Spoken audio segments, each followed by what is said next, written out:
Se eu contar essa história, talvez vocês nunca mais me vejam da mesma forma. Porque às vezes, ajudar alguém a encontrar sua verdadeira fé pode custar tudo o que você construiu na vida. E quando mulheres desesperadas batem na sua porta no meio da madrugada, você não pergunta de onde elas vêm.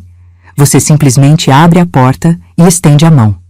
Olá, meus queridos, me chamo Evangelista Rosa, mas podem me chamar de Pastora Rosa. Tenho 68 anos e nasci aqui em Araxá, Minas Gerais, em 1957. Durante 35 anos, fui pastora da Igreja Evangélica Pentecostal Nova Jerusalém, aqui no centro da cidade. Hoje quero compartilhar com vocês uma história que guardei no fundo do meu coração por mais de 12 anos. Uma história que quase me custou meu ministério, mas que me ensinou que a verdadeira fé não tem fronteiras nem donos. Antes de começar, queria perguntar: onde vocês estão assistindo esse vídeo? Deixem nos comentários aí embaixo. Adoro saber que minha voz está chegando em tantos cantinhos diferentes do Brasil. E se puderem, deixem aquele joinha e se inscrevam no canal. Isso ajuda muito esta serva de Deus aqui a continuar compartilhando essas experiências que podem tocar e transformar vidas. Esta história começou em 2011, numa época em que eu acreditava que cada religião cuidava das suas ovelhas e que não era da minha conta o que acontecia nas outras congregações. Eu não sabia que Deus estava preparando meu coração para entender que sua casa tem muitas moradas e que às vezes as pessoas precisam sair de uma para encontrar a outra. Araxá sempre foi uma cidade onde as diferentes igrejas conviviam em relativa harmonia.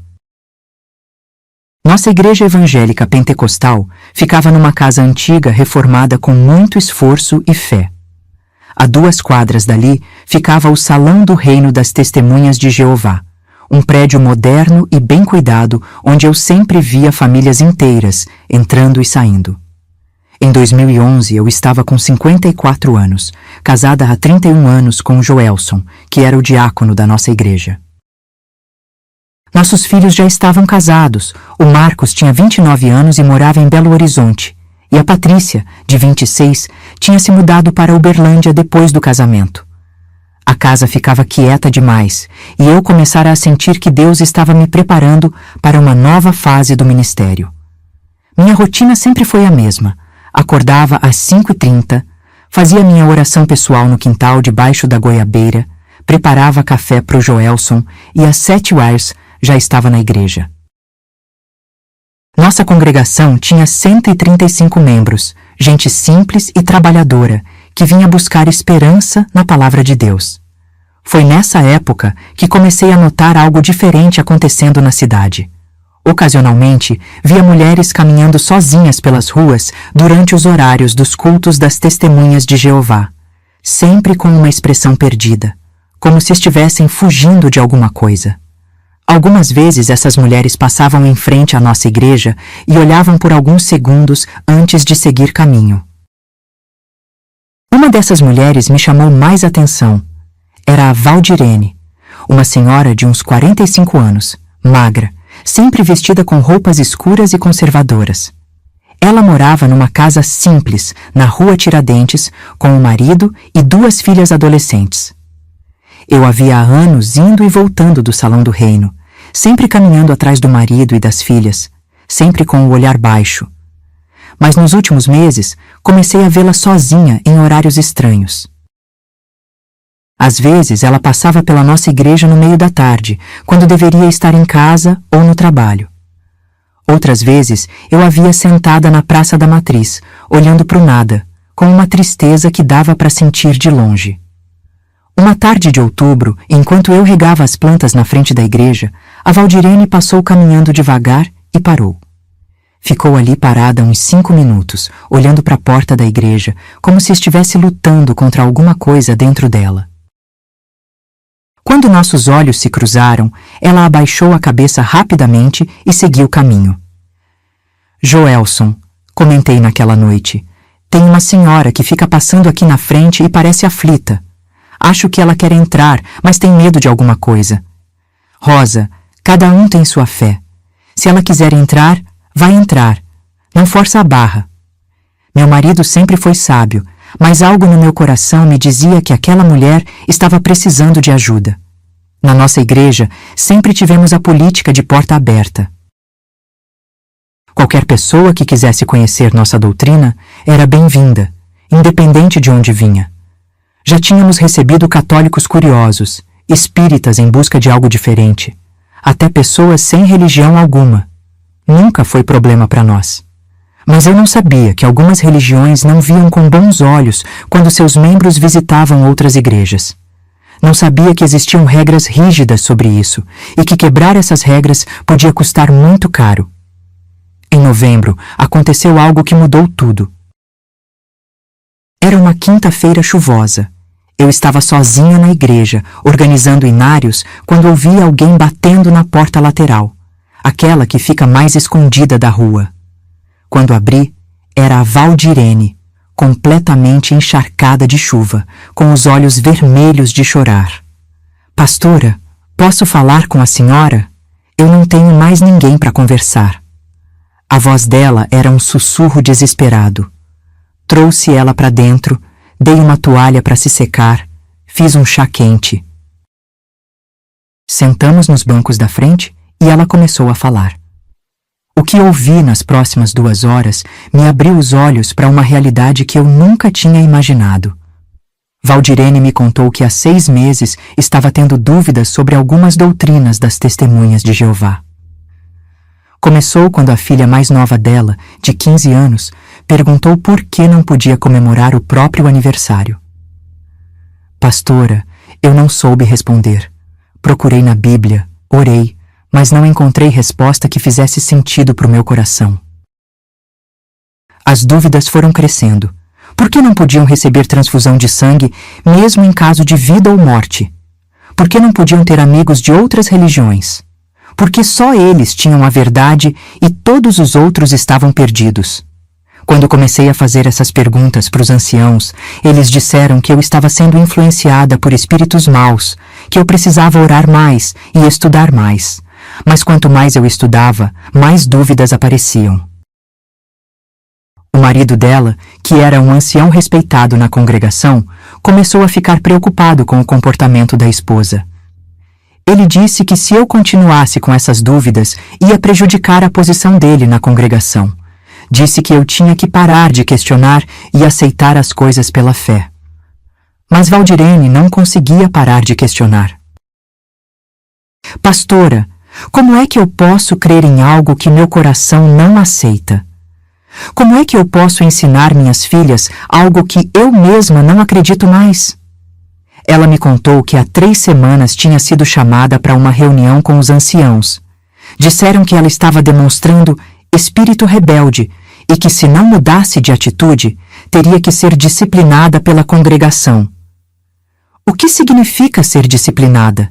Perguntei. Significa que eu seria marcada publicamente como má associação. Meu próprio marido e minhas filhas não poderiam mais falar comigo. Eu perderia minha família, meus amigos, toda a minha vida social. Seria como se eu tivesse morrido para eles. Aquilo me deixou chocada. Como uma religião podia cortar laços familiares por causa de dúvidas sinceras? Como podiam usar o isolamento social como forma de controle? E o que a senhora quer fazer, Valdirene? Ela olhou para mim com os olhos cheios de lágrima.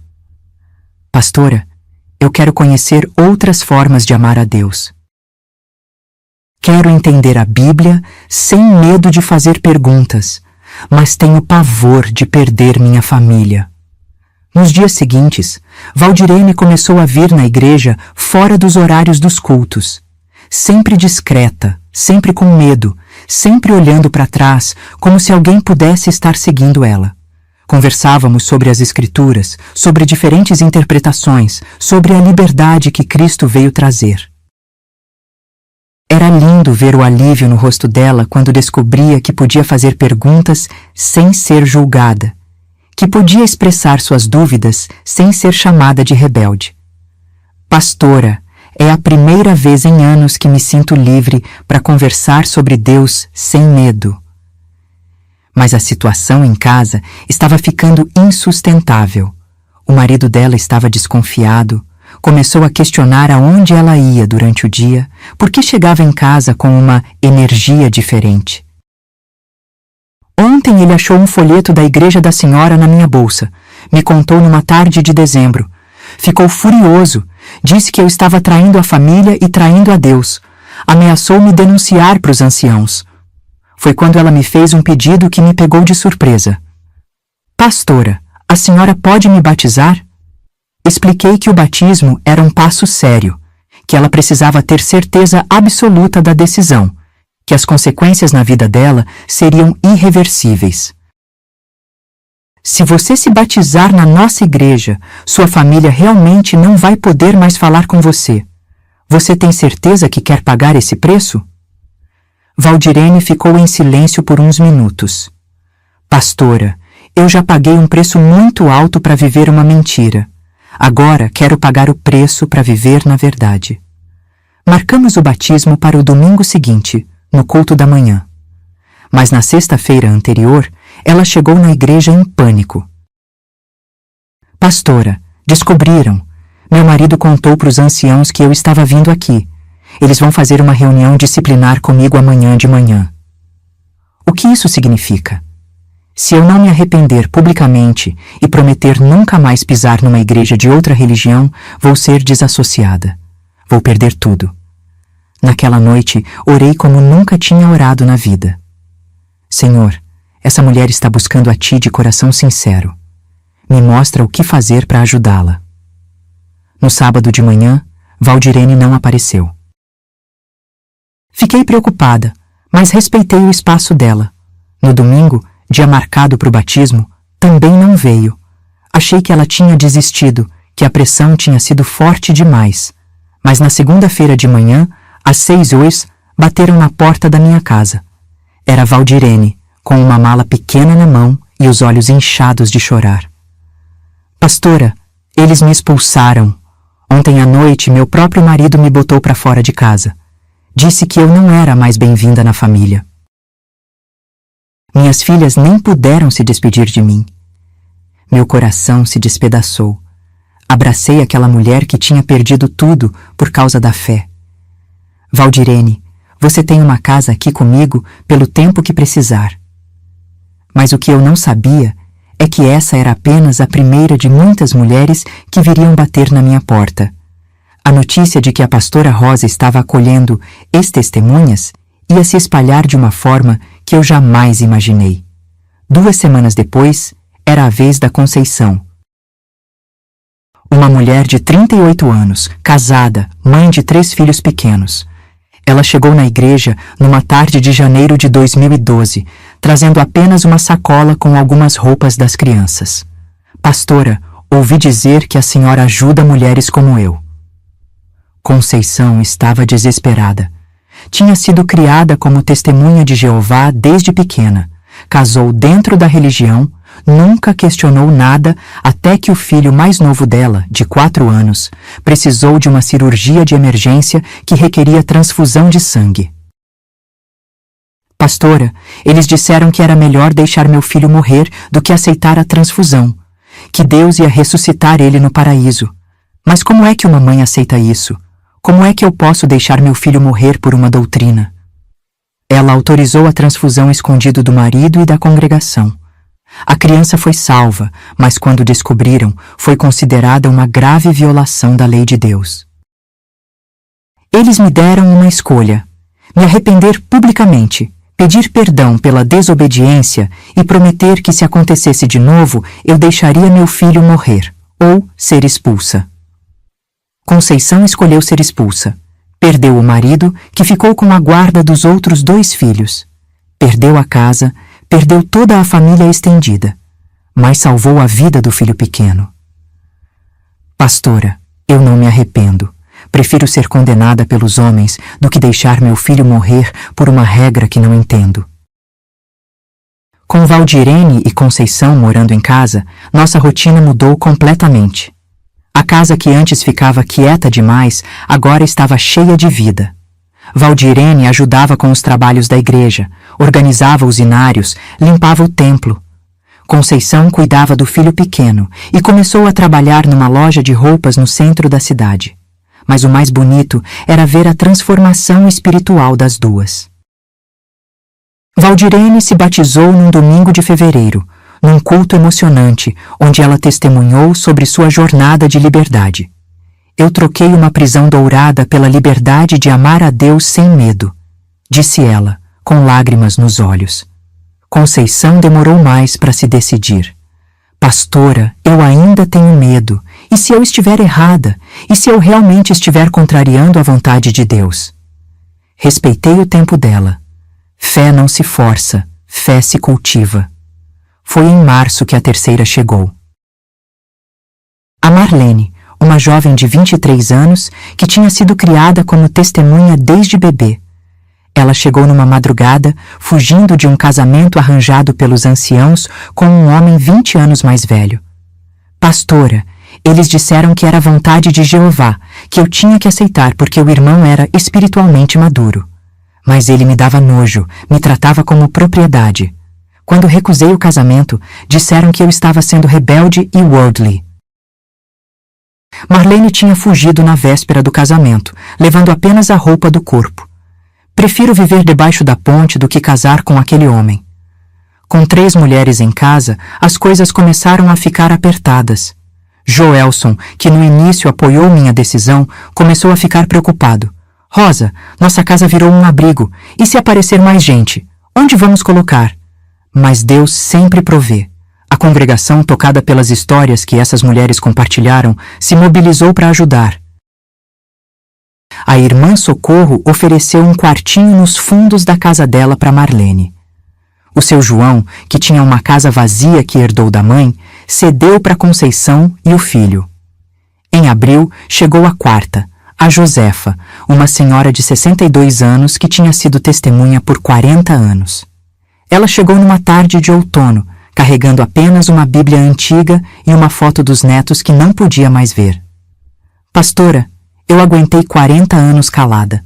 Aceitei tudo sem questionar. Mas quando minha neta de 8 anos me perguntou por que ela não podia abraçar a vovó na escola porque a professora era do mundo, meu coração não aguentou mais. Josefa tinha sido expulsa por associação excessiva com pessoas do mundo. Ela tinha abraçado a professora da neta numa festa da escola. 40 anos de dedicação, pastora. 40 anos pregando de casa em casa, participando de todas as reuniões, doando meu tempo e dinheiro. E me expulsaram por um abraço. Com 4 mulheres sendo acolhidas, nossa pequena rede de apoio virou assunto na cidade. E nem todas as reações foram positivas. Um grupo de anciãos das Testemunhas de Jeová veio me procurar numa quinta-feira de maio. Eram 3 homens de terno escuro, com expressão séria, carregando pastas de couro. Pastora Rosa, viemos conversar sobre uma situação delicada. O mais velho, um senhor de uns 60 anos de cabelos grisalhos, falava em tom formal. Sabemos que a senhora está abrigando ex-membros da nossa organização. Estou ajudando mulheres que precisavam de apoio, respondi. Não vejo problema nisso. Senhora, essas pessoas foram disciplinadas por motivos justos. Elas violaram princípios bíblicos importantes. A senhora, ao acolhê-las, está interferindo em assuntos que não lhe dizem respeito. O segundo ancião, mais novo, se adiantou. Além disso, a senhora está sendo usada por pessoas que podem estar mentindo sobre suas situações. Ex-membros costumam distorcer os fatos para se fazer de vítimas. Senti minha temperatura subir. Senhores, essas mulheres não estão mentindo. Elas perderam suas famílias, suas casas, suas vidas inteiras e vieram buscar refúgio na casa de Deus. O terceiro ancião, que até então não tinha falado, disse em tom de ameaça: Pastora, a senhora precisa entender que suas ações têm consequências. A senhora está prejudicando famílias, incentivando a rebelião, causando divisões. Isso pode trazer problemas sérios para sua igreja. Que tipo de problemas? Problemas legais, pastora? Problemas com a comunidade? Problemas que podem fechar sua igreja? Depois que eles foram embora, fiquei pensando nas palavras deles. Será que eu estava mesmo causando problemas? Será que estava certo interferir na vida dessas famílias? Mas naquela noite, quando vi Valdirene ajudando a preparar o jantar, cantarolando um hino baixinho, vi Conceição brincando com o filho no quintal, vi Marlene estudando a Bíblia na mesa da cozinha com uma paz que eu nunca tinha visto no rosto dela antes. Soube que estava no caminho certo. A questão não era se eu estava causando problemas. A questão era se eu estava disposta a enfrentar esses problemas para continuar fazendo o que era certo. Antes de continuar essa história, queria pedir para vocês deixarem nos comentários de onde estão assistindo esse vídeo. Me dá um quentinho no coração saber que minha voz está chegando longe, que não estou falando sozinha. Aproveita e se inscreve nesse canal, porque essa história ainda vai ficar muito mais intensa. O que aconteceu no mês de junho me fez entender que a situação estava saindo do controle. Começaram a aparecer carros estranhos parados em frente à igreja e à minha casa. Carros com vidros escuros, onde pessoas ficavam sentadas observando durante horas. Rosa, isso não é normal, disse Joelson numa manhã, apontando para um Corsa prata que estava na esquina há 2 horas. Alguém está vigiando a gente. No domingo seguinte, durante o culto da manhã, aconteceu algo que me deixou gelada. No meio da pregação, um grupo de cerca de 15 pessoas entrou na igreja. Eram homens, mulheres e algumas crianças, todos vestidos formalmente, todos com expressão séria. Pararam no fundo do templo e ficaram lá, parados, apenas observando. Não sentaram, não cumprimentaram ninguém, apenas ficaram olhando. A tensão no ar era palpável. Alguns dos nossos irmãos ficaram visivelmente desconfortáveis. Continuei a pregação, mas era difícil se concentrar com aqueles olhos me observando. Quando terminei o culto e fiz o convite para quem quisesse aceitar Jesus, o grupo se retirou em silêncio, da mesma forma que tinha entrado. Quem eram aquelas pessoas, pastora? Perguntou a irmã Conceição depois do culto. Valdirene, que tinha ficado visivelmente nervosa durante toda a situação, me disse baixinho: Pastora, eles eram da minha antiga congregação. Vieram me intimidar. Na terça-feira seguinte, recebi uma visita inesperada. Era a delegada Marília, da Delegacia da Mulher, acompanhada por uma assistente social. Pastora Rosa, precisamos conversar sobre uma denúncia que recebemos. Meu coração disparou. Que tipo de denúncia? Alguém denunciou que a senhora está mantendo mulheres em cárcere privado, que está aliciando pessoas para mudar de religião mediante coação psicológica. Não consegui acreditar no que estava ouvindo. Delegada, essas mulheres vieram aqui por livre e espontânea vontade. Elas perderam suas famílias e precisavam de ajuda. Eu sei, pastora, por isso estou aqui conversando primeiro, não chegando com mandado de busca e apreensão. Preciso ouvir o lado de todos para esclarecer a situação. A delegada conversou com cada uma das 4 mulheres separadamente.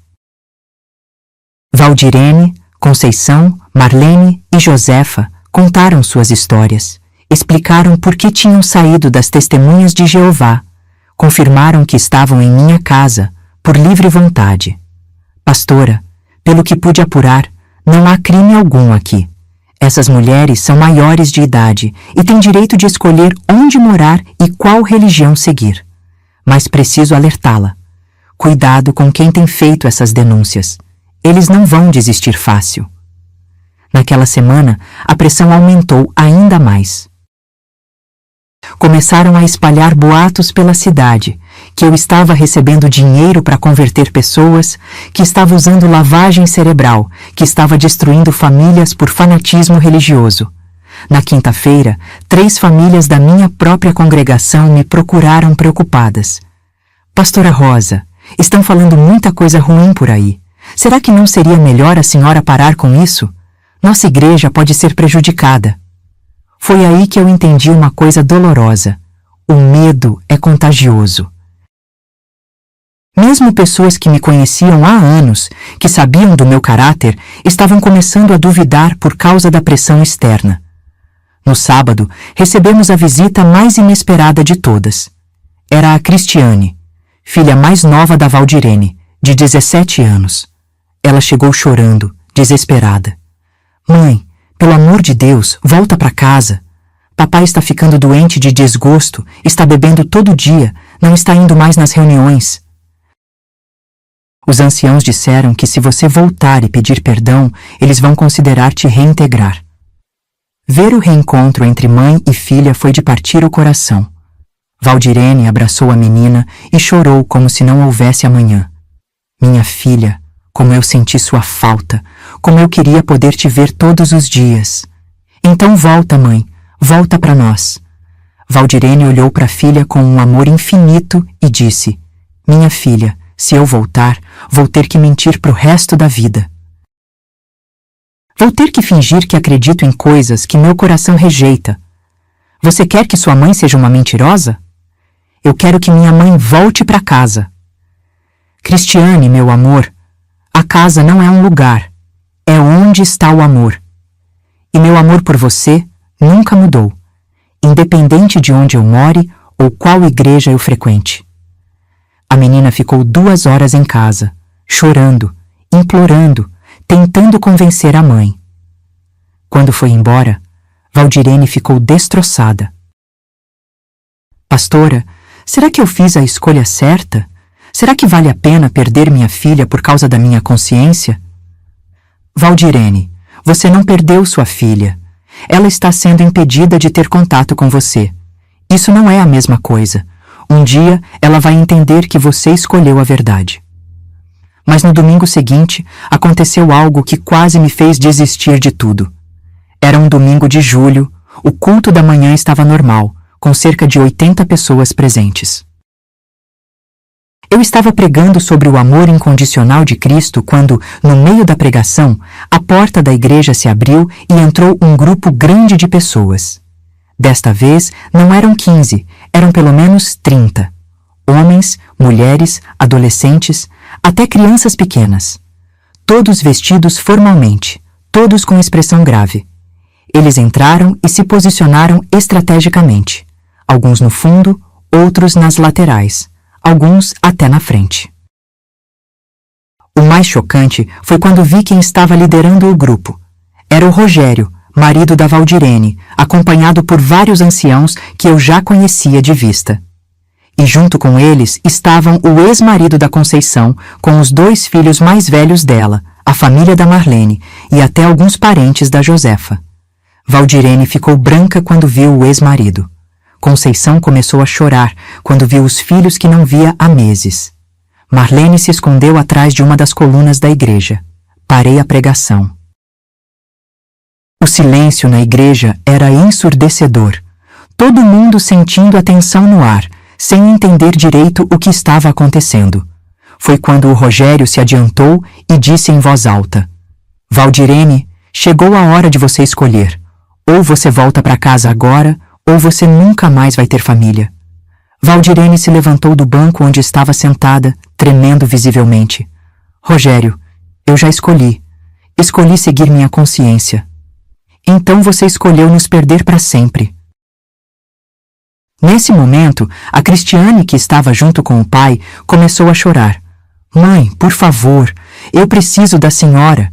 O que eu fiz para merecer perder minha mãe? O coração de Valdirene estava destroçado, eu via na cara dela. Mas ela olhou para a filha e disse com uma firmeza que me impressionou: Minha filha, você não perdeu sua mãe. Foram vocês que escolheram me perder. Eu estou aqui. Eu estou viva. Eu estou com o mesmo amor de sempre. Mas vocês decidiram que eu só posso ser amada se eu mentir sobre o que acredito. O ex-marido da Conceição se adiantou carregando o filho menor, de 6 anos. Conceição, seus filhos precisam da mãe. Volta para casa. Esquece essa loucura. Conceição estava chorando tanto que mal conseguia falar. Eu não abandonei meus filhos, vocês que não deixam eles verem a mãe. Foi aí que eu não aguentei mais.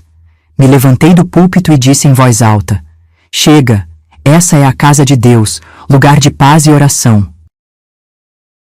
Não vou permitir que usem pressão psicológica e chantagem emocional aqui dentro. O principal ancião das testemunhas se dirigiu a mim. Pastora, essas mulheres pertencem às suas famílias. A senhora não tem direito de interferir nos assuntos domésticos alheios. Essas mulheres não pertencem a ninguém. Elas são livres para escolher onde morar, o que crer, como viver suas vidas. Elas fizeram compromissos sagrados com Jeová e com suas famílias. Ao quebrarem esses compromissos, perderam o direito à convivência familiar. Que tipo de amor é esse que tem condições? Que tipo de família é essa que só aceita o membro se ele pensar igual? Isso não é amor, isso é controle. A discussão estava subindo de tom. Alguns membros da minha congregação estavam ficando nervosos, outros se levantaram dos bancos prontos para defender caso fosse necessário. A tensão estava no limite. Foi quando aconteceu algo que ninguém esperava. A pequena Ana Lúcia, filha de 8 anos da Conceição, se soltou da mão do pai e correu para o lado da mãe. Mamãe, eu senti tanto sua falta, por que não pode voltar para casa? A menina se jogou nos braços da Conceição, que desabou em choro. O pai da menina ficou furioso. Ana Lúcia, volta aqui agora. Não pode abraçar sua mãe. Por que não, papai? Ela ainda é minha mãe.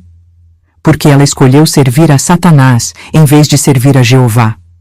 Aquelas palavras caíram como uma bomba na igreja. Uma criança de 8 anos sendo ensinada que a própria mãe servia ao diabo por ter mudado de religião. Conceição segurou a filha com força e disse: Ana Lúcia, mamãe não serve a nenhum diabo. Mamãe ama a Deus do mesmo jeito, só que agora de uma forma diferente. E mamãe te ama mais que tudo na vida. Então por que não volta para casa? Conceição olhou nos olhos da filha e disse: Porque às vezes, minha filha, amar de verdade significa fazer escolhas difíceis. Mamãe escolheu ser honesta sobre o que acredita, mesmo sabendo que isso ia machucar muito. Nesse momento, o Cristiano, filho mais velho da Conceição, de 12 anos, também se soltou do pai e foi para o lado da mãe. Mãe, eu não entendo nada disso, mas eu quero ficar com a senhora. O pai ficou desesperado. Cristiano, não, volta aqui. Sua mãe não pode mais cuidar de vocês. Por que não? Ela sempre cuidou bem da gente. E foi aí que aconteceu o momento mais tenso de toda aquela manhã. O ex-marido da Conceição avançou na direção dela para pegar as crianças à força, mas os homens da minha congregação se colocaram na frente. O diácono João, o irmão Antônio, o jovem Marcos, que tinha acabado de se casar. Calma aí, amigo, disse o diácono João. Aqui ninguém vai usar força contra ninguém. Essas são minhas crianças. E essa é a mãe delas. Se elas querem ficar com a mãe, é direito delas. A situação estava prestes a virar briga física quando a delegada Marília apareceu na porta da igreja. Alguém tinha ligado para a polícia. Depois soube que foi a irmã Socorro, que estava com medo da confusão. O que está acontecendo aqui? A voz da delegada cortou a tensão como uma lâmina. O ancião principal se adiantou.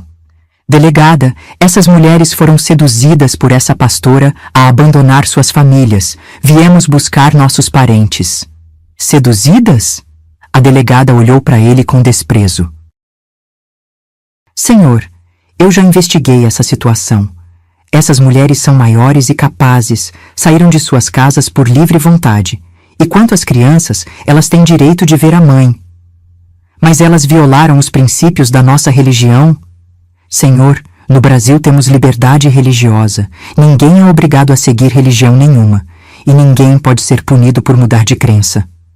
A delegada se dirigiu às 4 mulheres. Senhoras, vocês querem voltar para suas casas? Todas as 4 responderam que não. Então está resolvido. Essas pessoas vão ter que aceitar a decisão de vocês. Mas o Rogério não estava satisfeito. Delegada, minha esposa está sendo manipulada. Ela nunca teve essas ideias antes de conhecer essa pastora. Senhor, sua esposa me pareceu muito lúcida quando conversei com ela. Ela explicou detalhadamente os motivos pelos quais saiu da sua religião. Não vi sinal nenhum de manipulação. Foi quando a Valdirene tomou uma atitude que me deixou orgulhosa e preocupada ao mesmo tempo. Ela se levantou, olhou para o ex-marido e disse em voz alta, para todo mundo ouvir: Rogério, eu vivi 20 anos da minha vida aceitando tudo sem questionar, seguindo regras que não faziam sentido para o meu coração, fingindo concordar com coisas que me machucavam por dentro. Agora eu encontrei um lugar onde posso ser honesta sobre o que sinto, onde posso fazer perguntas sem ser punida, onde posso amar a Deus livremente. Eu não vou abrir mão disso, nem que seja o último ato da minha vida. Valdirene, você está escolhendo uma seita em vez da sua família. Não, Rogério, eu estou escolhendo a verdade em vez da mentira. E se minha família só me quer mentindo, então essa não é realmente minha família. As palavras dela ecoaram pela igreja inteira. Um silêncio pesado tomou conta do ambiente. O grupo das testemunhas de Jeová começou a se retirar, mas antes de sair, o ancião principal se dirigiu a mim. Pastora Rosa, a senhora vai se arrepender de ter mexido conosco. Isso aqui não vai ficar assim. Quando eles saíram, a igreja ficou em silêncio total. As 4 mulheres estavam destroçadas emocionalmente. Conceição ainda segurava os 2 filhos que tinham escolhido ficar com ela. Valdirene chorava baixinho, mas era um choro de alívio misturado com dor. Meus irmãos, disse para a congregação, vocês acabaram de presenciar o que acontece quando a fé é usada como instrumento de controle em vez de libertação. Essas mulheres perderam suas famílias por se recusarem a viver mentiras. Mas nem todos na minha congregação ficaram confortáveis com o que viram. Na semana seguinte, 5 famílias se transferiram para outras igrejas. Pastora, não queremos nos envolver nessa confusão, disse o irmão Carlos, que frequentava nossa igreja há 8 anos. O que aconteceu na semana seguinte àquele domingo foi uma escalada de pressão que eu jamais imaginei que pudesse enfrentar. Na segunda-feira de manhã, quando cheguei na igreja para abrir, encontrei as janelas quebradas a pedradas. Alguém tinha entrado no templo durante a madrugada e virado tudo de cabeça para baixo. Os bancos estavam revirados, os inários espalhados pelo chão e no quadro onde ficava o versículo do dia, alguém tinha escrito com tinta vermelha: Falsa profeta. Joelson ficou furioso quando viu a situação.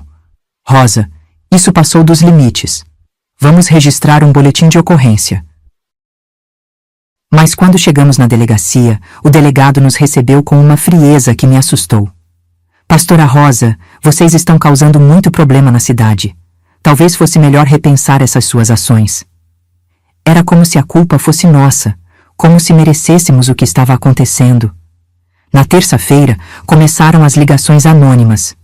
O telefone da igreja tocava a toda hora e quando eu atendia, ouvia xingamentos, ameaças, pessoas dizendo que eu ia me arrepender de estar destruindo famílias cristãs. Uma das ligações me gelou o sangue.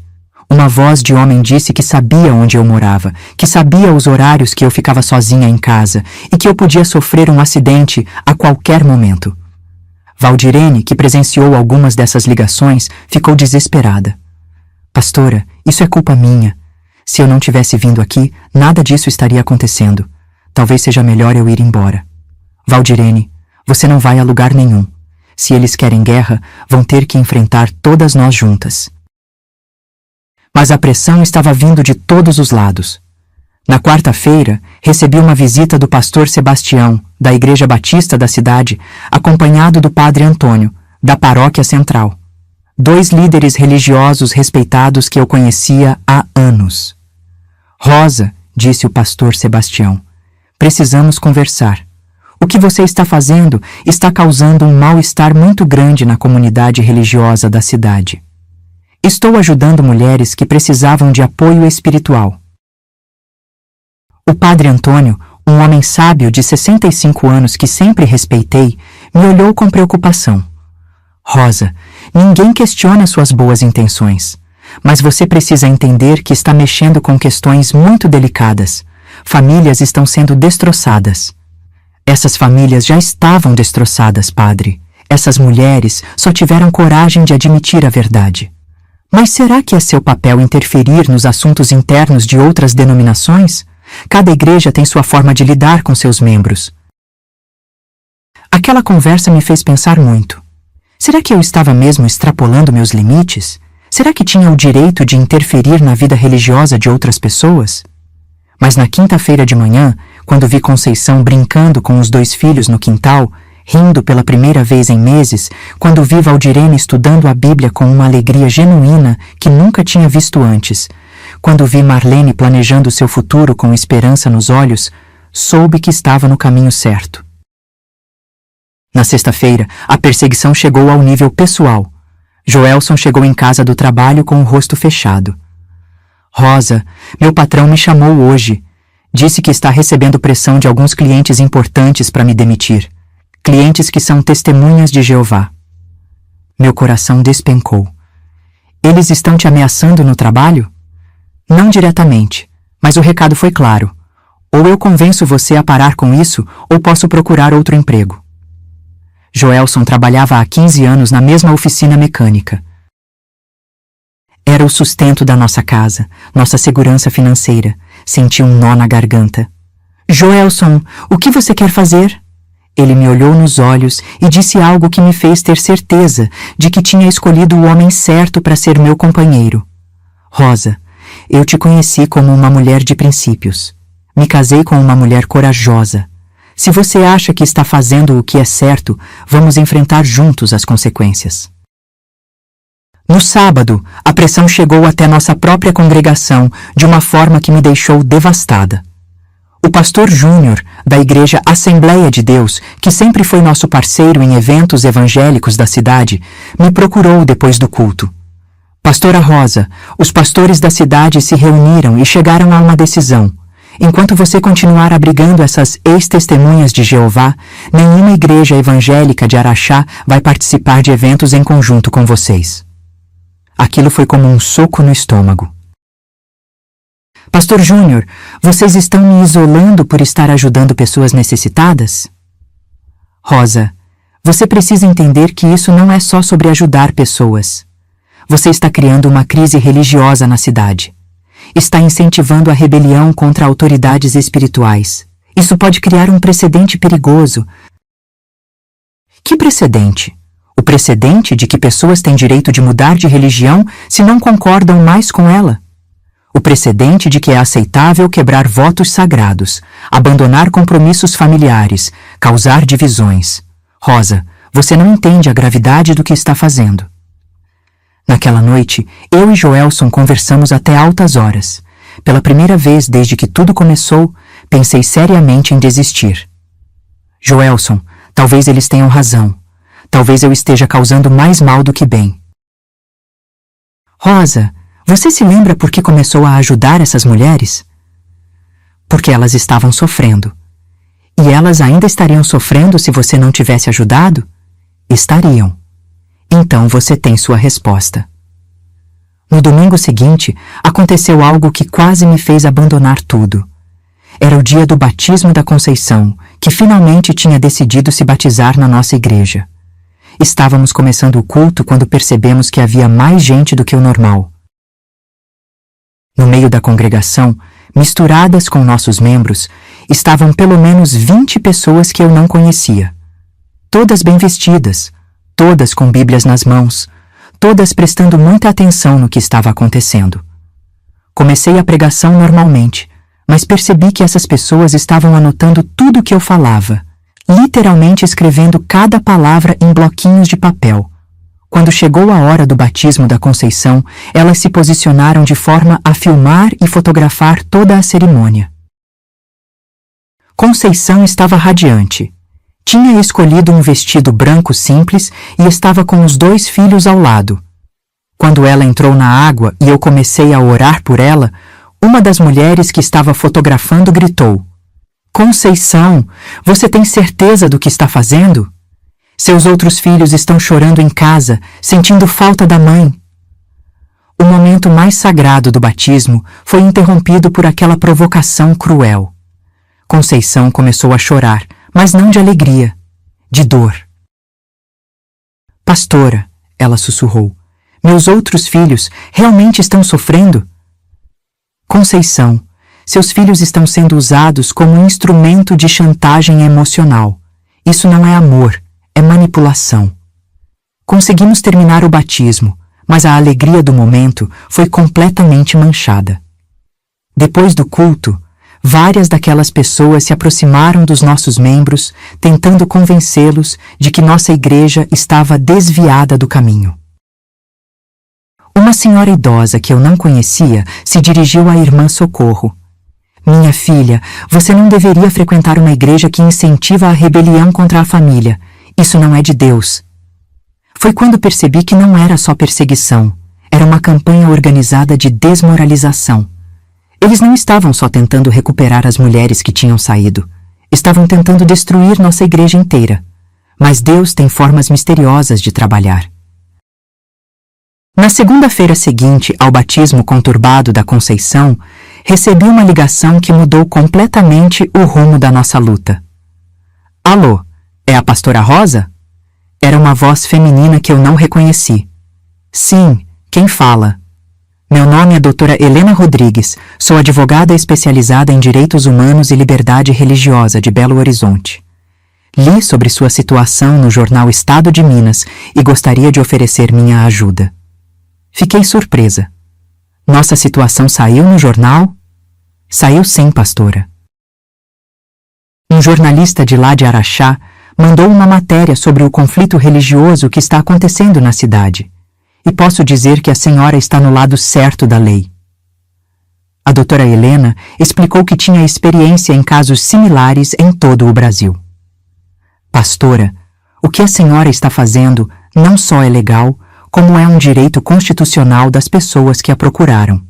Liberdade religiosa inclui o direito de mudar de religião, e ninguém pode ser perseguido por isso.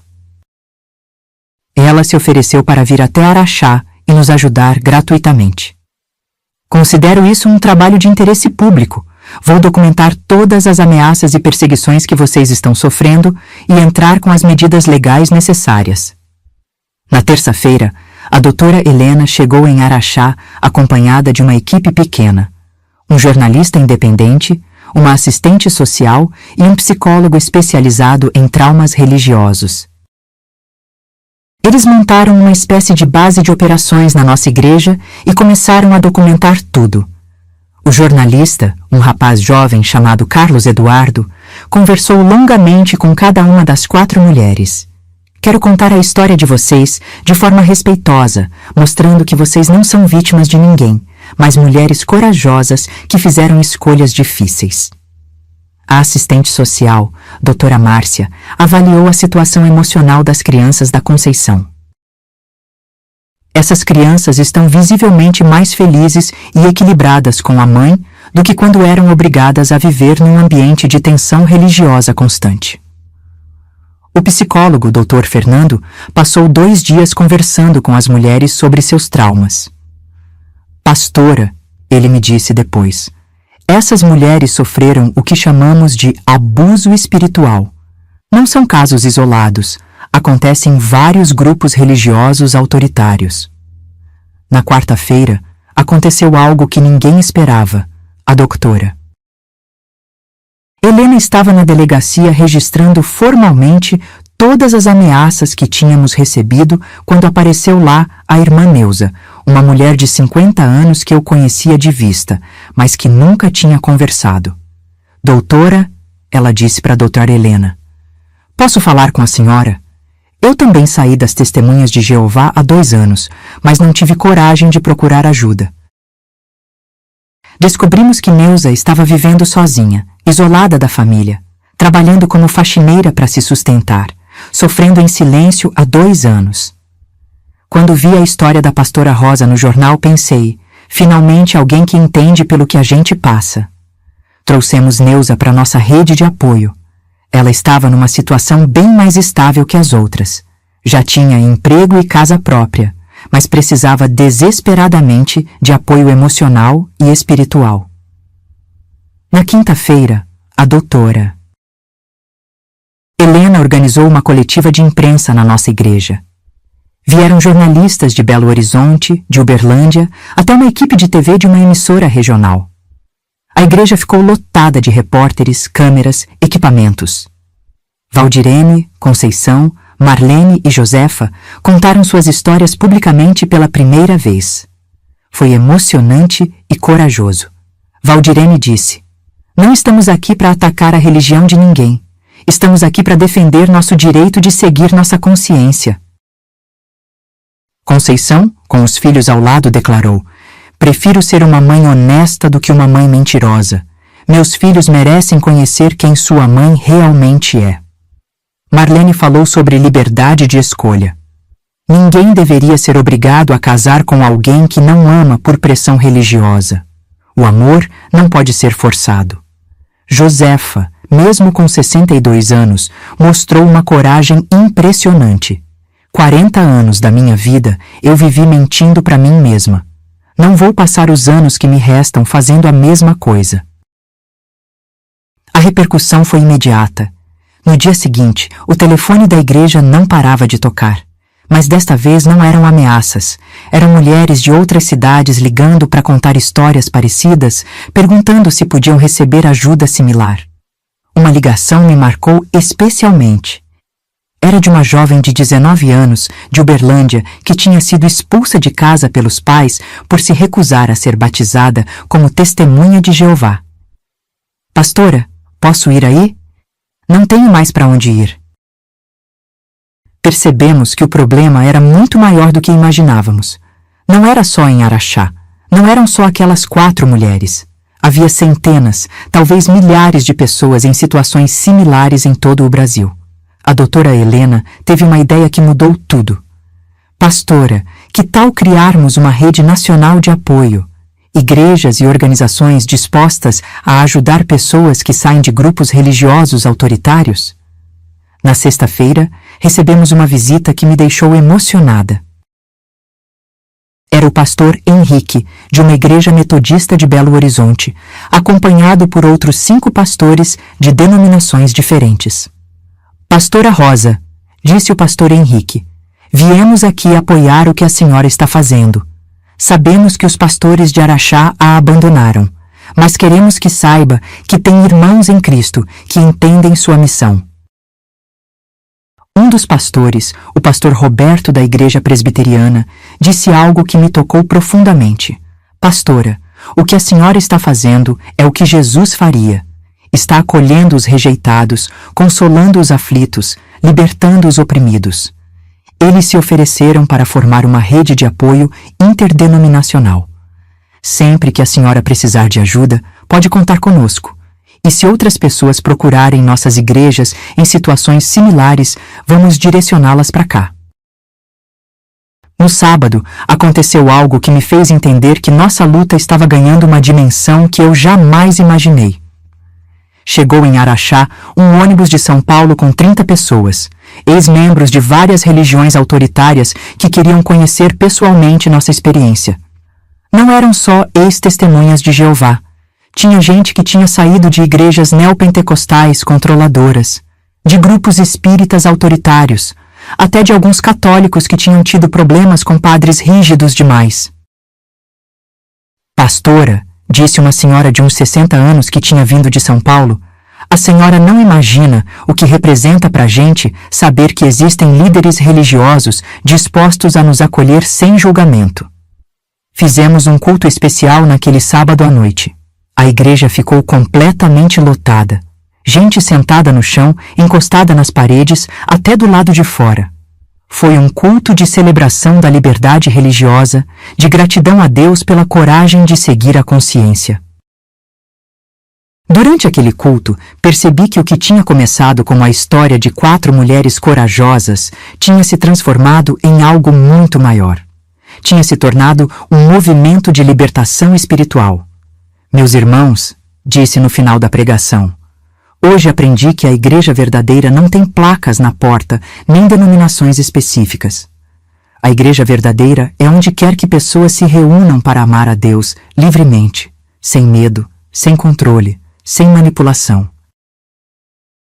Os meses que se seguiram foram de intensa transformação, tanto para mim quanto para nossa pequena igreja, que tinha se tornado um símbolo nacional de resistência religiosa.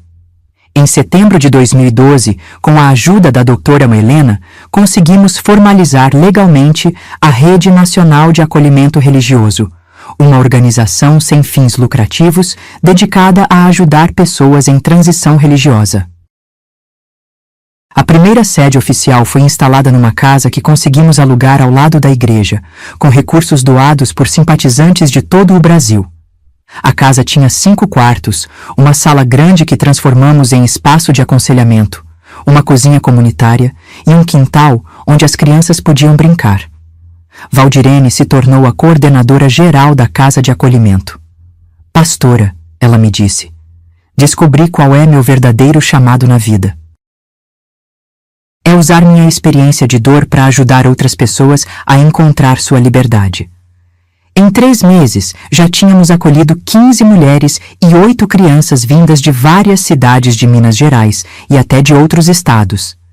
Cada história era única, mas todas tinham algo em comum. A coragem de escolher a verdade, mesmo custando muito caro. Tinha a Rosângela, de 35 anos, que veio de Goiânia com 3 filhos pequenos. Ela tinha sido expulsa por questionar a doutrina sobre o fim do mundo. Pastora, meus filhos viviam com medo constante do apocalipse. Crianças de 5 e 7 anos tendo pesadelos sobre o fim do mundo. Isso não pode ser a vontade de Deus. Tinha a Sílvia, uma jovem de 22 anos que tinha fugido de um casamento arranjado em Brasília. Queriam me casar com um ancião de 45 anos que já tinha sido casado 2 vezes. Quando recusei, disseram que eu estava sendo rebelde e mundana. Tinha a dona Mercedes, de 58 anos, que tinha vindo de Salvador. Ela tinha perdido o marido num acidente, e quando procurou consolo na congregação, disseram que era provação de Jeová, e que ela tinha que aceitar sem questionar. Pastora, perdi meu companheiro de 30 anos e eles me proibiram de chorar. Disseram que lamentar era falta de fé. Cada mulher que chegava trazia sua bagagem de dor, mas também sua bagagem de força. Criamos grupos de apoio onde elas podiam compartilhar experiências, métodos de terapia em grupo onde aprendiam a lidar com a culpa e o medo, oficinas profissionalizantes para que pudessem se sustentar. A Conceição, que tinha se formado auxiliar de enfermagem, passou a dar aulas de primeiros socorros para todas as mulheres. É importante vocês saberem cuidar da saúde dos filhos sem depender de ninguém, dizia ela. Marlene, que estava fazendo faculdade de pedagogia à noite, criou uma escolinha informal para as crianças que chegavam. Muitas dessas crianças têm defasagem escolar porque eram proibidas de participar de certas atividades na escola, explicou. Josefa, mesmo com a idade avançada, se tornou a avó oficial da casa. Era ela quem recebia as mulheres recém-chegadas, quem fazia o chá da conversa, quem dava colo nas horas de desespero. Minha filha dizia para cada nova acolhida: doer é normal. O que não é normal é fingir que não dói. Em dezembro de 2012, recebemos uma visita que me encheu de orgulho e esperança. Era a Cristiane, filha da Valdirene, agora com 18 anos. Ela tinha terminado o ensino médio e vinha anunciar uma decisão. Queria estudar psicologia para se especializar em ajudar pessoas com traumas religiosos. Mãe, ela disse para Valdirene, demorei para entender, mas agora vejo que a senhora fez a escolha certa. E quero ajudar outras pessoas a fazerem escolhas conscientes também. O reencontro entre mãe e filha foi um dos momentos mais emocionantes que presenciei. Valdirene chorou durante 1 hora seguida. Pastora, me disse depois, valeu a pena cada lágrima, cada noite de insônia, cada momento de solidão. Minha filha entendeu. Cristiane me procurou depois. Pastora Rosa, posso fazer uma pergunta? Como a senhora teve coragem de arriscar tudo para ajudar minha mãe? Minha filha, eu não tive coragem. Eu tive fé. Fé de que Deus não nos abandona quando fazemos o que é certo, mesmo que pareça errado para os outros. Em janeiro de 2013, nossa rede já tinha se expandido para 12 cidades em 6 estados. Outras igrejas e organizações tinham se inspirado no nosso exemplo e criado suas próprias casas de acolhimento. A doutora Helena coordenava tudo de Belo Horizonte, mantendo contato constante com todos os núcleos. Mas talvez a transformação mais significativa tenha acontecido na própria Araxá. Aos poucos, a hostilidade inicial foi dando lugar ao respeito. Algumas pessoas que tinham nos criticado no início vieram pedir desculpas quando entenderam melhor a situação. O pastor Júnior, da Assembleia de Deus, que tinha liderado o boicote contra nossa igreja, me procurou em fevereiro. Pastora Rosa, quero pedir perdão. Agi por medo e preconceito, não por amor cristão. Pastor Júnior, não precisa pedir perdão. Você agiu conforme sua consciência na época. O importante é que agora entendemos uns aos outros. Pastora, posso fazer uma pergunta? Como a senhora soube que estava fazendo a coisa certa quando todo mundo dizia que estava errada? Pastor, Jesus também foi criticado por comer com publicanos e pecadores. Às vezes, fazer o que é certo significa ser incompreendido por um tempo. Em março, aconteceu algo que me emocionou profundamente. A Câmara Municipal de Araxá aprovou uma moção de apoio ao nosso trabalho. O vereador João Carlos, que era evangélico, fez um discurso lindo. Esta casa representa o que há de melhor no cristianismo: amor incondicional, acolhimento aos necessitados, defesa da liberdade de consciência.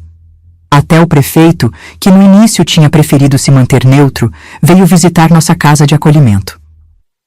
Pastora Rosa, ele disse, Araxá pode se orgulhar de ter uma cidadã como a senhora. O que vocês estão fazendo aqui é um exemplo de solidariedade que deveria ser seguido em todo lugar. Mas nem tudo foram flores. Em abril de 2013, enfrentamos nossa maior crise desde o início de tudo. Uma das mulheres que estávamos acolhendo, a Patrícia, de 28 anos, voltou para a congregação das Testemunhas de Jeová. Ela tinha passado 3 meses conosco, parecia estar se adaptando bem, mas a pressão da família foi mais forte. Pastora, ela me disse na véspera de ir embora, eu não consigo viver sem minha mãe e meus irmãos. Prefiro fingir que acredito do que ficar sozinha no mundo. Aquilo me partiu o coração, mas também me ensinou algo importante. Nem todo mundo está pronto para a liberdade quando ela se apresenta. Algumas pessoas preferem uma prisão conhecida a uma liberdade incerta. O que mais me doeu foi quando Patrícia voltou para a congregação e começou a espalhar mentiras sobre nosso trabalho. Dizia que éramos uma seita, que usávamos lavagem cerebral, que eu estava enriquecendo às custas das mulheres vulneráveis. Pastora, me disse Valdirene quando soubemos das acusações. Como a gente lida com isso?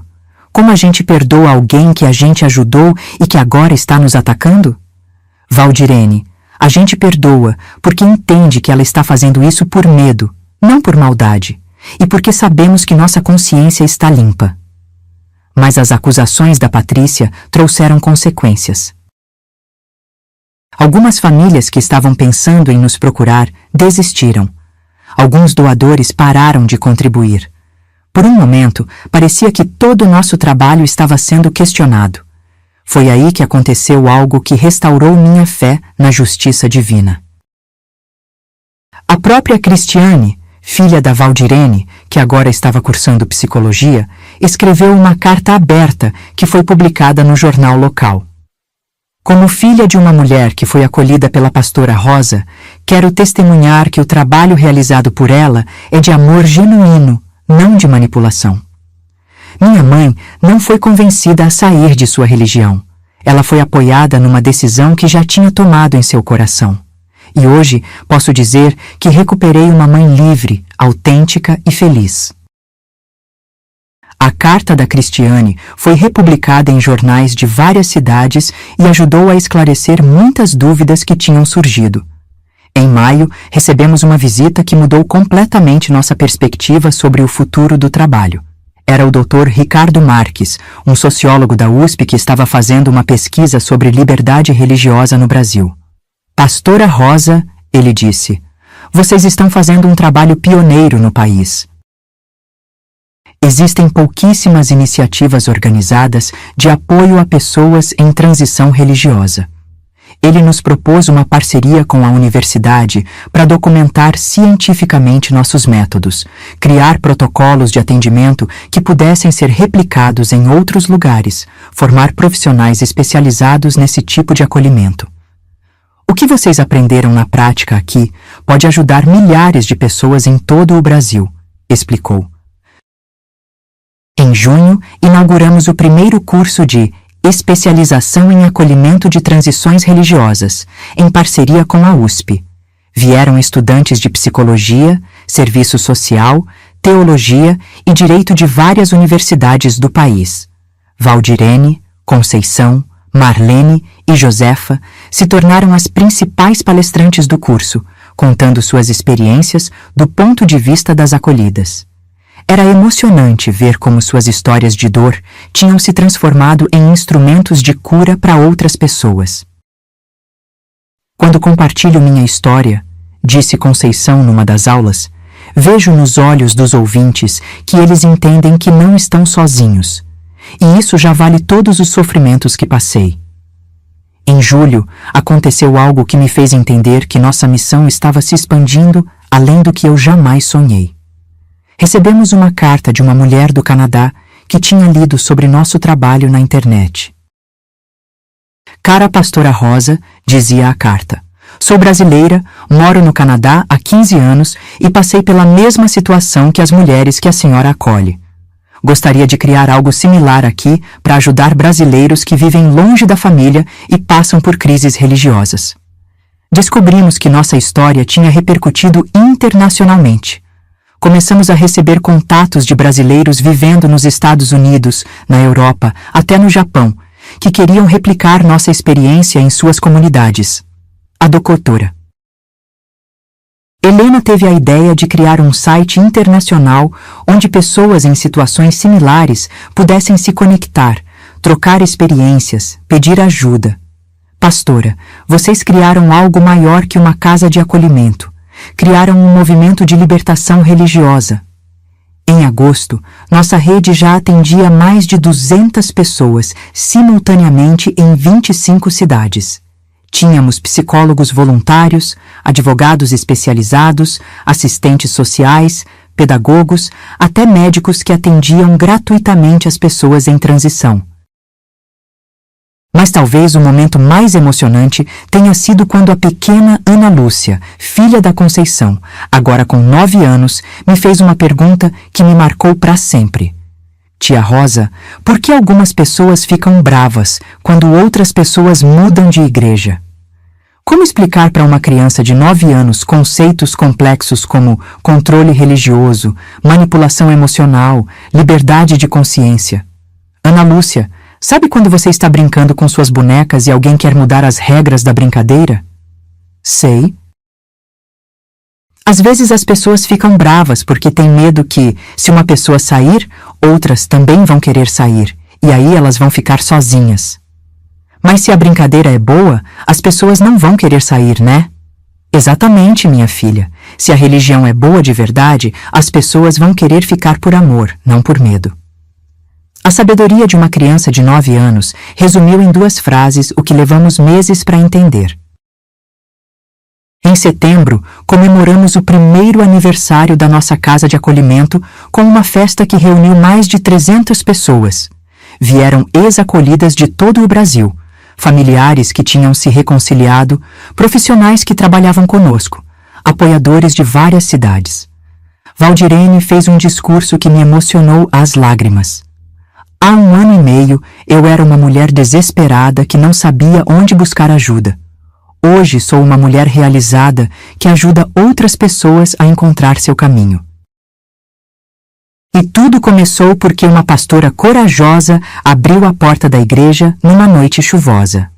Conceição falou sobre a alegria de ter seus filhos de volta.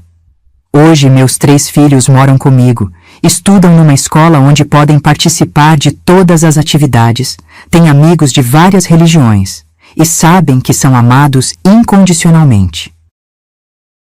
Marlene, que tinha se casado há 2 meses com um rapaz que conheceu na nossa igreja, falou sobre o amor verdadeiro. Aprendi que amor de verdade não vem com condições nem ameaças. Amor de verdade celebra suas escolhas, não as controla. Josefa, mesmo com 63 anos, tinha conseguido se reconciliar com 2 dos seus 4 filhos. Descobri que nunca é tarde para reconstruir relacionamentos baseados em respeito mútuo, não em autoridade religiosa.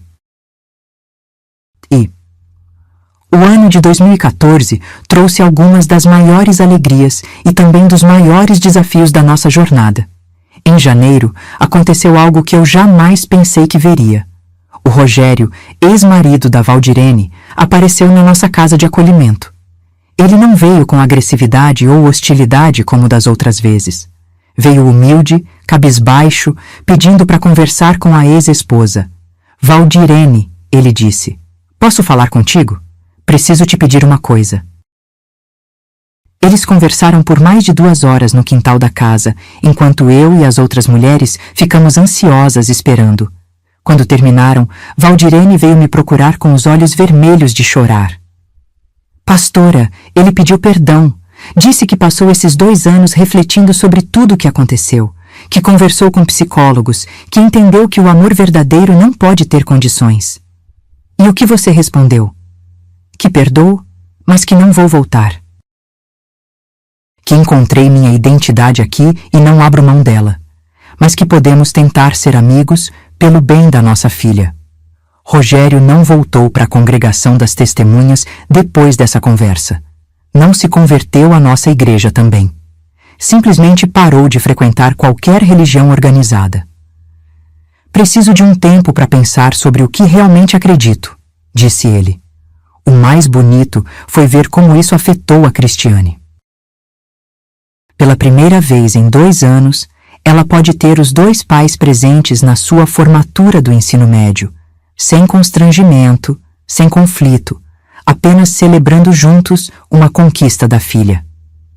Em fevereiro, recebemos uma notícia que nos deixou eufóricas. O trabalho da nossa rede tinha sido reconhecido pela ONU como uma iniciativa exemplar de defesa dos direitos humanos relacionados à liberdade religiosa. Uma delegação das Nações Unidas veio até Araxá para conhecer pessoalmente nosso trabalho. Vocês criaram um modelo que pode ser replicado em vários países onde existem conflitos religiosos, disse o Dr. Antônio Mendes, representante da ONU no Brasil. O reconhecimento internacional trouxe visibilidade, mas também trouxe responsabilidade. Começamos a receber convites para palestras em universidades, seminários sobre direitos humanos, conferências internacionais sobre liberdade religiosa. Em março, eu e Valdirene fomos convidadas para falar num congresso sobre direitos humanos em Genebra, na Suíça. Era a primeira vez que eu saía do Brasil, e nunca imaginei que seria para contar nossa história numa plateia internacional. Pastora, me disse Valdirene no avião. 2 anos atrás, eu era uma mulher que não podia nem fazer perguntas sobre sua própria fé. Hoje estou indo para a Europa falar sobre liberdade religiosa. Deus realmente escreve certo por linhas tortas. A palestra em Genebra foi um sucesso. Contamos nossa história para mais de 500 pessoas de 50 países diferentes. No final, uma senhora idosa da plateia se aproximou e disse: "Vocês me deram esperança. Minha filha passou pela mesma situação na Alemanha e eu não sabia como ajudá-la." De volta ao Brasil, encontramos uma surpresa emocionante. Durante nossa ausência, a própria Cristiane, filha da Valdirene, tinha organizado uma campanha de arrecadação de fundos para expandir a casa de acolhimento. "Mãe", ela disse para Valdirene, "enquanto vocês estavam mostrando nosso trabalho para o mundo, eu quis mostrar que a nova geração também se importa com essa causa." A campanha da Cristiane arrecadou recursos suficientes para alugarmos uma casa maior, com 10 quartos, uma sala de reuniões, um espaço para as crianças brincarem, até uma pequena biblioteca com livros sobre diversos temas religiosos. Em abril, mudamos para a nova casa. Foi uma festa emocionante. Mais de 100 pessoas ajudaram na mudança, desde ex-acolhidas que vieram de outras cidades até vizinhos de Araxá que tinham se tornado apoiadores. Pastora, me disse a dona Marlene, nossa vizinha de 70 anos que sempre nos apoiou. Nunca pensei que fosse ver uma revolução tão bonita acontecer bem aqui na nossa cidade. Mas nem tudo era celebração. Em maio, enfrentamos nossa primeira grande crise financeira. Os recursos que recebíamos de doações não estavam cobrindo os custos da nova estrutura.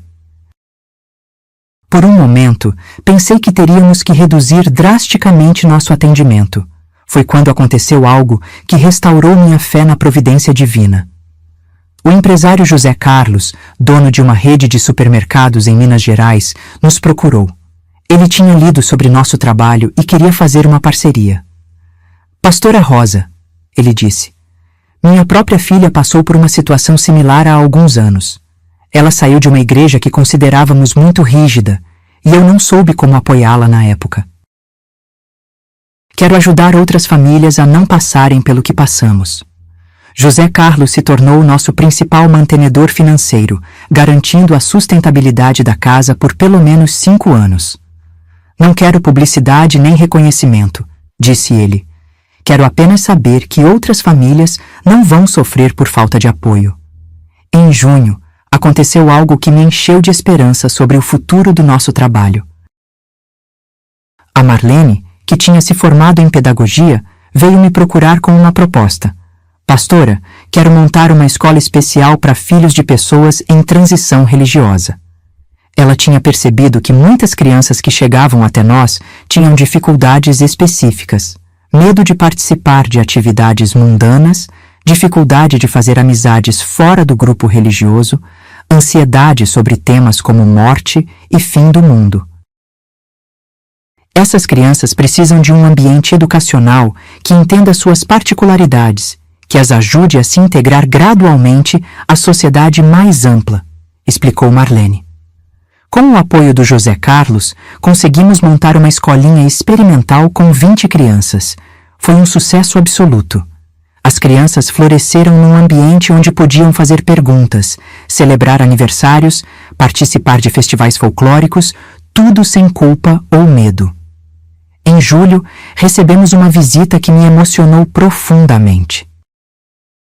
Era a irmã Lourdes, uma freira católica de 65 anos que dirigia um abrigo para menores em Belo Horizonte. Pastora Rosa, ela disse, quero aprender com vocês. Às vezes recebemos crianças e adolescentes que saíram de famílias com problemas religiosos e não sabemos como ajudá-los adequadamente. Começamos uma parceria com a irmã Lourdes, capacitando profissionais de outros abrigos e instituições para lidar com questões de transição religiosa. Descobri que caridade verdadeira não tem fronteiras denominacionais, me disse ela. Em agosto, aconteceu algo que me fez rir e chorar ao mesmo tempo. A Ana Lúcia, filha da Conceição, agora com 10 anos, veio me procurar com uma proposta. Tia Rosa, posso fazer um canal no YouTube para explicar para as crianças o que acontece quando os pais mudam de religião? A ideia era genial. Uma criança falando para outras crianças sobre um assunto complexo, na linguagem que elas entenderiam. Com a supervisão da mãe e nossa orientação, Ana Lúcia criou o canal Criança Livre. O primeiro vídeo dela foi Por que minha mãe mudou de igreja e por que isso não é ruim? Em uma semana, o vídeo teve mais de 10 mil visualizações e centenas de comentários de crianças em situações similares. Tia Rosa, me disse Ana Lúcia, depois do sucesso do primeiro vídeo, tem muita criança com medo por aí. Quero ajudar elas a entender que mudar não é coisa ruim. Em setembro, comemoramos o 2º aniversário da casa com uma festa ainda maior que a anterior. Desta vez, vieram mais de 500 pessoas, incluindo autoridades de várias cidades, jornalistas de TV, até alguns políticos que queriam conhecer nosso trabalho. Mas o momento mais emocionante foi quando todas as ex-acolhidas subiram no palco improvisado e cantaram juntas o hino Como é grande o meu Deus. Mais de 50 mulheres, de idades e origens diferentes, unidas pela experiência comum da liberdade religiosa conquistada. Meus queridos, disse no meu discurso de agradecimento, quando comecei essa jornada 3 anos atrás, pensava que estava apenas ajudando uma mulher desesperada numa noite chuvosa. Hoje entendo que Deus tinha um plano muito maior. No final da festa, a Valdirene me procurou. Pastora, tem uma coisa que quero te contar. A Cristiane me disse que quer se casar numa cerimônia ecumênica, onde possam estar presentes pessoas de todas as religiões que fazem parte da nossa história, inclusive algumas das antigas testemunhas de Jeová que respeitam nossa escolha. E você o que achou? Achei lindo. Ela está mostrando que é possível celebrar a vida sem divisões religiosas, sem excluir ninguém por causa da fé. Aquela festa marcou o fim de uma etapa e o começo de outra. Saímos da fase de resistência e entramos na fase de consolidação. Nosso trabalho não era mais uma experiência local controversa. Era um movimento nacional reconhecido e respeitado. Hoje, passados mais de 12 anos, desde aquela noite chuvosa, quando Valdirene bateu na porta da nossa igreja, posso dizer que aquela experiência mudou não só a vida das mulheres que acolhemos, mas transformou completamente minha compreensão sobre fé, amor e liberdade. Nossa rede nacional já ajudou mais de 3.000 pessoas em transição religiosa. Temos casas de acolhimento em 45 cidades de 15 estados. Formamos mais de 200 profissionais especializados em acolhimento religioso. E o mais importante, contribuímos para uma mudança cultural na forma como a sociedade brasileira vê a liberdade de consciência. Valdirene hoje tem 60 anos e é considerada uma das maiores especialistas do Brasil em apoio a ex-membros de grupos religiosos autoritários. Ela escreveu um livro autobiográfico que virou best-seller, A Coragem de Ser Livre. Nunca se casou novamente, diz que descobriu que pode ser feliz sozinha. A filha dela, Cristiane, se formou psicóloga e fez mestrado em Psicologia da Religião. Trabalha num centro de apoio psicológico em Belo Horizonte e é uma das principais pesquisadoras sobre traumas religiosos no país. Se casou numa cerimônia linda onde estavam presentes pessoas de 8 religiões diferentes. Conceição se tornou enfermeira e trabalha num hospital público em Uberlândia. Os 3 filhos cresceram equilibrados e saudáveis. O mais velho, que hoje tem 25 anos, estuda direito e quer se especializar em liberdade religiosa. Mãe, ele disse numa das visitas aqui, você me ensinou que coragem não é não ter medo, é fazer o certo mesmo com medo. Marlene se formou pedagoga, casou, tem 2 filhos e dirige nossa escolinha especial, que hoje atende 80 crianças. Pastora, me disse recentemente, essas crianças estão crescendo sem os traumas que a gente teve. Isso é a prova de que valeu a pena tudo o que passamos. Josefa faleceu em 2019, aos 69 anos, mas morreu em paz. Nos últimos anos de vida, conseguiu se reconciliar com todos os filhos. Vovó, disse o neto mais velho no enterro dela, a senhora me ensinou que nunca é tarde para escolher ser verdadeiro. A Ana Lúcia, que hoje tem 19 anos, está cursando comunicação social e quer trabalhar com produção de conteúdo educativo sobre direitos humanos. O canal Criança Livre que ela criou já tem mais de 500.000 inscritos e ajudou milhares de crianças em situações similares. Joelson, meu companheiro de todas as batalhas, aposentou-se, mas continua sendo o diácono da nossa igreja, que hoje tem 180 membros. Rosa, ele me disse semana passada, nunca me arrependi de ter apoiado você. Descobri que um homem de verdade é aquele que apoia a esposa quando ela quer fazer o bem. Nossa igreja se tornou referência em ecumenismo e diálogo interreligioso. Hoje temos membros que vieram do catolicismo, do espiritismo, das testemunhas de Jeová, de várias denominações evangélicas, até alguns que nunca tinham tido religião antes.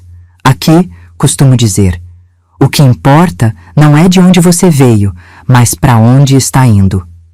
A doutora Helena continua coordenando nossa rede nacional e se tornou uma das principais ativistas pelos direitos religiosos no Brasil. Pastora, ela me disse no último encontro nacional da rede, vocês provaram que é possível fazer revolução com amor, não com ódio. Mas talvez a transformação mais importante tenha acontecido na própria Araxá. Nossa cidade se tornou símbolo nacional de tolerância religiosa. Hoje temos um centro interreligioso, onde líderes de todas as denominações se reúnem mensalmente para dialogar sobre temas de interesse comum. O prefeito atual, eleito em 2020, criou o Selo Araxá de Tolerância Religiosa, que reconhece iniciativas que promovem o respeito à diversidade de crenças. Pastora Rosa, ele me disse na entrega do primeiro selo, a senhora transformou nossa cidade num exemplo para todo o país. Até mesmo o relacionamento com as testemunhas de Jeová locais melhorou com o tempo. Não há mais hostilidade aberta e algumas vezes recebemos visitas cordiais de membros que querem entender melhor nosso trabalho. Pastora, me disse um ancião jovem que veio nos visitar ano passado, não concordamos com tudo que vocês fazem, mas respeitamos o direito de vocês existir. É tudo que pedimos, respondi. Respeito mútuo. Se alguém me perguntasse qual foi o maior aprendizado dessa jornada toda, eu diria que foi descobrir que amor verdadeiro não é possessivo. Amor verdadeiro quer o bem da pessoa amada, mesmo que isso signifique vê-la escolher um caminho diferente do nosso. Aprendi que fé genuína não precisa de muros para se proteger. Fé genuína se fortalece no diálogo, cresce na diversidade, se purifica no questionamento honesto. Aprendi que família não é quem tem o mesmo sobrenome ou a mesma religião. Família é quem te ama incondicionalmente, quem te apoia nos momentos difíceis, quem celebra suas conquistas sem inveja.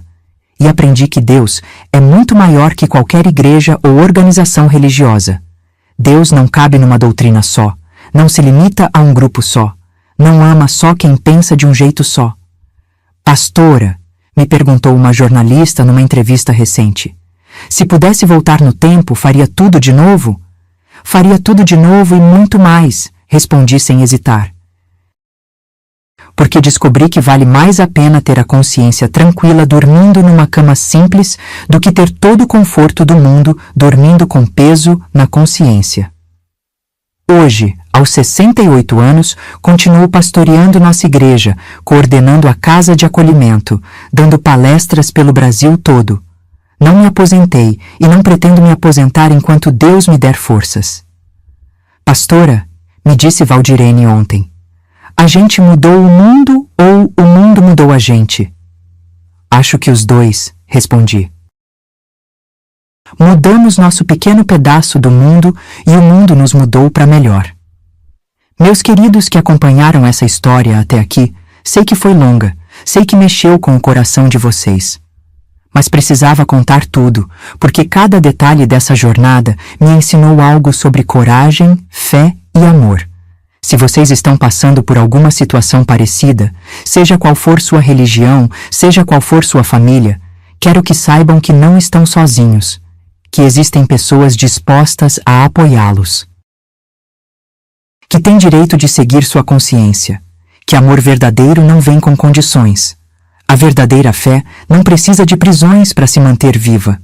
A verdadeira fé cresce na liberdade, floresce na honestidade, se fortalece quando pode ser questionada sem medo. E se existe uma coisa que aprendi com essas mulheres corajosas, é que nunca é tarde para recomeçar quando se está no caminho da verdade. Que idade não é desculpa para viver mentira? Que vale mais a pena perder tudo e ganhar a si mesmo do que ter tudo e perder a própria alma. Se gostaram da minha história, por favor deixem seu like e se inscrevam no canal. E não se esqueçam de entrar no nosso grupo do WhatsApp. O link está na descrição do vídeo. Lá mandamos histórias diárias de superação, apoio emocional e informações sobre direitos religiosos. Me contem nos comentários de onde vocês estão assistindo e se alguma parte dessa história tocou vocês de alguma forma especial. Cada comentário aquece o coração desta pastora que descobriu que sua verdadeira missão era muito maior do que imaginava. E lembrem-se sempre, a verdade pode doer no começo, mas liberta para sempre. A mentira pode confortar temporariamente, mas aprisiona para a vida toda. Que Deus abençoe cada um de vocês e que encontrem sua própria forma de amar e servir ao Senhor, sem medo, sem prisões, sem condições. Um abraço apertado no coração de cada um, da pastora Rosa que aprendeu que servir a Deus é, antes de tudo, servir ao ser humano. Lúcia, filha de 8 anos da Conceição, se soltou da mão do pai e correu para o lado da mãe. Mamãe, eu senti tanto sua falta, por que não pode voltar para casa? A menina se jogou nos braços da Conceição, que desabou em choro. O pai da menina ficou furioso. Ana Lúcia, volta aqui agora, não pode abraçar sua mãe. Por que não, papai? Ela ainda é minha mãe. Porque ela escolheu servir a Satanás em vez de servir a Jeová. Aquelas palavras caíram como uma bomba na igreja. Uma criança de 8 anos sendo ensinada que a própria mãe servia ao diabo por ter mudado de religião. Conceição segurou a filha com força e disse: Ana Lúcia, mamãe não serve a nenhum diabo. Mamãe ama a Deus do mesmo jeito, só que agora de uma forma diferente. E mamãe te ama mais que tudo na vida. Então por que não volta para casa? Conceição olhou nos olhos da filha e disse: Porque às vezes, minha filha, amar de verdade significa fazer escolhas difíceis. Mamãe escolheu ser honesta sobre o que acredita, mesmo sabendo que isso ia machucar muito. Nesse momento, o Cristiano, filho mais velho da Conceição, de 12 anos, também se soltou do pai e foi pro lado da mãe. Mãe, eu não entendo nada disso, mas eu quero ficar com a senhora. O pai ficou desesperado. Cristiano, não. Volta aqui. Sua mãe não pode mais cuidar de vocês. Por que não? Ela sempre cuidou bem da gente. E foi aí que aconteceu o momento mais tenso de toda aquela manhã. O ex-marido da Conceição avançou na direção dela para pegar as crianças à força. Mas os homens da minha congregação se colocaram na frente. O diácono João, o irmão Antônio, o jovem Marcos que tinha acabado de se casar. Calma aí, amigo, disse o diácono João. Aqui, ninguém vai usar força contra ninguém. Essas são minhas crianças, e essa é a mãe delas. Se elas querem ficar com a mãe, é direito delas. A situação estava prestes a virar briga física quando a delegada Marília apareceu na porta da igreja. Alguém tinha ligado para a polícia. Depois soube que foi a irmã Socorro, que estava com medo da confusão. O que está acontecendo aqui? A voz da delegada cortou a tensão como uma lâmina. O ancião principal se adiantou. Delegada, essas mulheres foram seduzidas por essa pastora a abandonar suas famílias. Viemos buscar nossos parentes. Seduzidas? A delegada olhou para ele com desprezo. Senhor, eu já investiguei essa situação. Essas mulheres são maiores e capazes, saíram de suas casas por livre vontade. E quanto às crianças, elas têm direito de ver a mãe. Mas elas violaram os princípios da nossa religião. Senhor, no Brasil temos liberdade religiosa. Ninguém é obrigado a seguir religião nenhuma, e ninguém pode ser punido por mudar de crença. A delegada se dirigiu às 4 mulheres. Senhoras, vocês querem voltar para as suas casas? Todas as 4 responderam que não. Então está resolvido. Essas pessoas vão ter que aceitar a decisão de vocês. Mas o Rogério não estava satisfeito. Delegada, minha esposa está sendo manipulada. Ela nunca teve essas ideias antes de conhecer essa pastora. Senhor, sua esposa me pareceu muito lúcida quando conversei com ela. Ela explicou detalhadamente os motivos pelos quais saiu da sua religião. Não vi sinal nenhum de manipulação. Foi quando a Valdirene tomou uma atitude que me deixou orgulhosa e preocupada ao mesmo tempo. Ela se levantou, olhou para o ex-marido e disse em voz alta, para todo mundo ouvir: Rogério, eu vivi 20 anos da minha vida aceitando tudo sem questionar, seguindo regras que não faziam sentido para o meu coração, fingindo concordar com coisas que me machucavam por dentro. Agora eu encontrei um lugar onde posso ser honesta sobre o que sinto, onde posso fazer perguntas sem ser punida, onde posso amar a Deus livremente. Eu não vou abrir mão disso, nem que seja o último ato da minha vida. Valdirene, você está escolhendo uma seita em vez da sua família. Não, Rogério. Eu estou escolhendo a verdade em vez da mentira. E se minha família só me quer mentindo, então essa não é realmente minha família. As palavras dela ecoaram pela igreja inteira. Um silêncio pesado tomou conta do ambiente. O grupo das testemunhas de Jeová começou a se retirar, mas antes de sair, o ancião principal se dirigiu a mim. Pastora Rosa, a senhora vai se arrepender de ter mexido conosco. Isso aqui não vai ficar assim. Quando eles saíram, a igreja ficou em silêncio total. As 4 mulheres estavam destroçadas emocionalmente. Conceição ainda segurava os 2 filhos, que tinham escolhido ficar com ela. Valdirene chorava baixinho, mas era um choro de alívio misturado com dor. Meus irmãos, disse para a congregação, vocês acabaram de presenciar o que acontece quando a fé é usada como instrumento de controle em vez de libertação. Essas mulheres perderam suas famílias por se recusarem a viver mentiras. Mas nem todos na minha congregação ficaram confortáveis com o que viram. Na semana seguinte, 5 famílias se transferiram para outras igrejas. Pastora, não queremos nos envolver nessa confusão, disse o irmão Carlos, que frequentava nossa igreja há 8 anos. Os meses que se seguiram foram os mais difíceis da minha vida ministerial. A campanha de difamação contra mim e a igreja se intensificou. Espalharam que eu era uma sequestradora de mentes, que usava técnicas de lavagem cerebral, que estava sendo financiada por inimigos das testemunhas de Jeová para destruir famílias. Minha congregação, que tinha 135 membros, diminuiu para 95. Algumas pessoas genuinamente preocupadas, outras com medo de se associar à polêmica. Financeiramente, a igreja ficou apertada. Emocionalmente, eu estava exausta. Mas, ao mesmo tempo, coisas lindas estavam acontecendo. Conceição conseguiu um emprego melhor numa loja de departamentos e alugou uma casa pequena onde podia viver com os 2 filhos que tinham escolhido ficar com ela.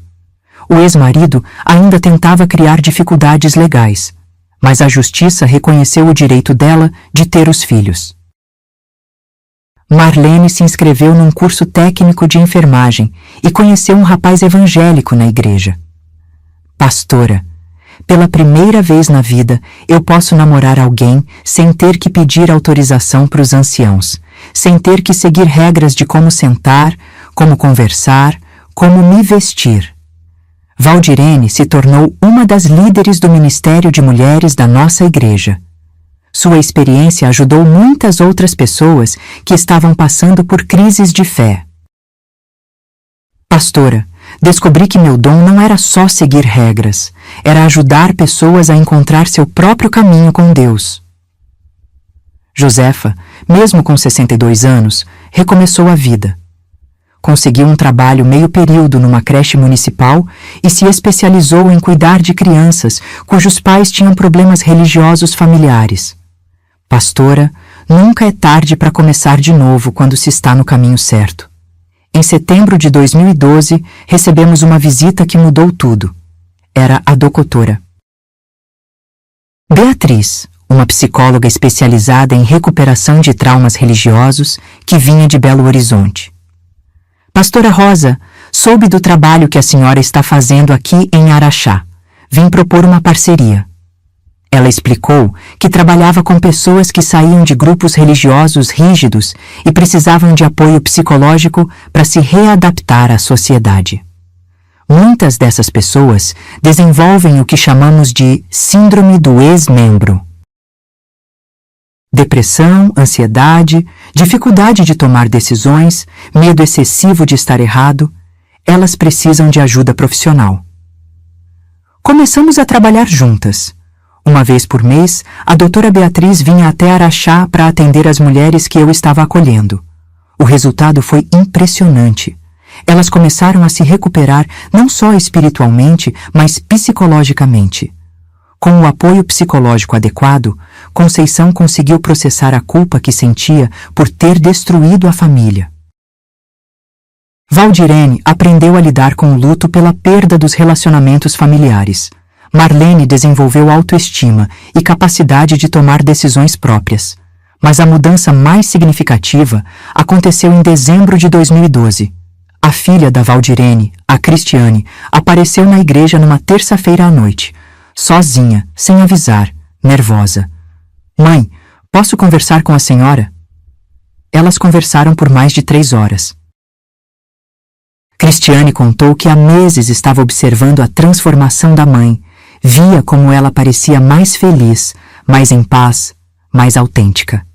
Mãe, eu também tenho dúvidas sobre muitas coisas que aprendemos, mas tenho medo de fazer perguntas porque vejo o que aconteceu com a senhora. Minha filha, a pior prisão é a do medo. Eu passei anos com medo de questionar, medo de pensar, medo de ser eu mesma. Quando finalmente tive coragem de ser honesta, descobri que a verdade liberta mesmo que doa. Cristiane começou a vir escondido conversar com a mãe. Não para mudar de religião, mas para ter alguém com quem pudesse dividir suas dúvidas sem medo de julgamento. Pastora, me disse Valdirene numa dessas visitas, descobri que ser mãe não é só dar respostas prontas para os filhos, é ensinar eles a fazer as perguntas certas. Em janeiro de 2013, aconteceu algo que ninguém esperava. O marido da Conceição apareceu na igreja num domingo à noite, sozinho, sem o tom agressivo de antes. Conceição, posso falar com você? Eles conversaram no quintal da igreja enquanto as crianças brincavam.